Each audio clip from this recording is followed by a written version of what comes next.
You know, and it's a perfect word. I mean, if you just grab it, it just comes right down. And it's instead of he didn't like them. Their existence was antipathetic to him because he has a Russian, Germanic, Prussian streak to him. You know, very formal and contemptuous bearing in his work he's referring to.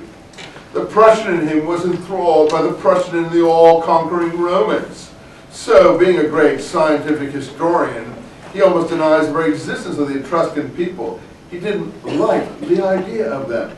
That was enough for a great scientific historian. Look at how he just rips to shreds a modern scholar type person. He himself is, if you like, you feel the sarcasm there. And that's the first page. So whether you like or understand why we're reading this, you can appreciate that you're being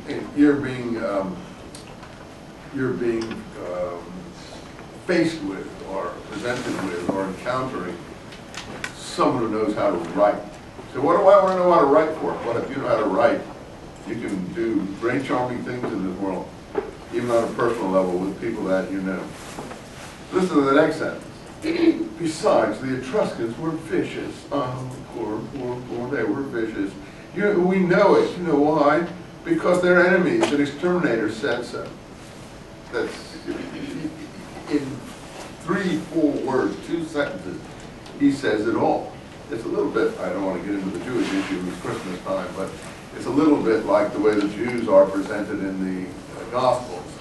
You know, we know the Jews are the way they are because they're enemies and exterminators who wrote those documents said so.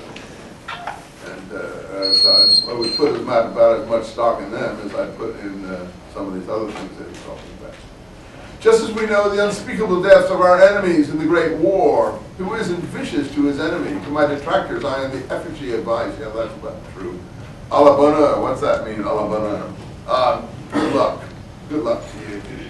A little bit of French thrown in a kind of toast, if you think so, in other words.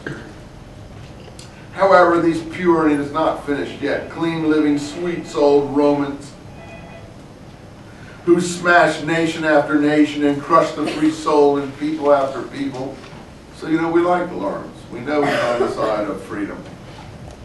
And we're ruled by Messalina and Heliogapolis and such like snowdrops.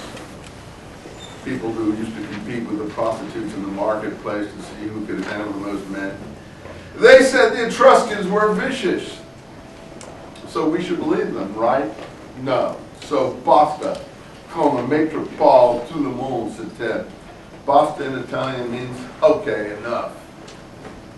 When the master speaks, everyone should pay attention. Do you remember those ads they used to have for that stock company, E.F. Hutton or something? It used to be, you know, that people would be eating and then they'd listen to someone who was talking about E.F. Hutton and then they'd all try to listen to what they were saying. You know, when the master speaks, everybody should pay attention. Yeah, when the Romans speak, we should all listen to them.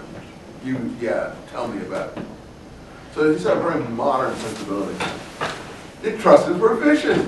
The only vicious people on the face of the earth, presumably. You and I, dear reader, we're 2 unsullied snowflakes, aren't we? We have every right to judge. That's such lively stuff, even though it seems like it's such a dead essay, right? That's why I'm reading it with you.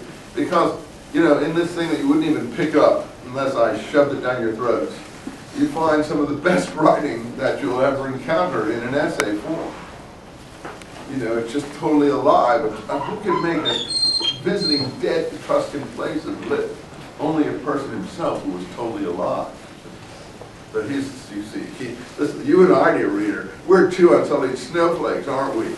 We have every right to judge. Myself, however, if the Etruscans were vicious, I'm glad they were. To the Puritan, that gets to his sexual matters and other things.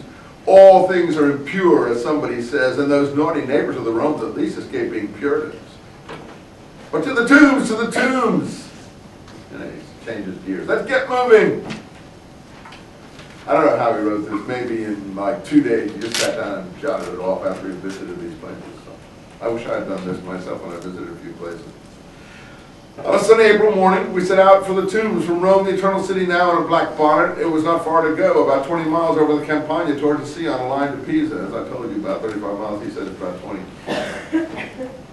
Why is Rome in a black bonnet at this time in the 20s? Fascism has taken root there.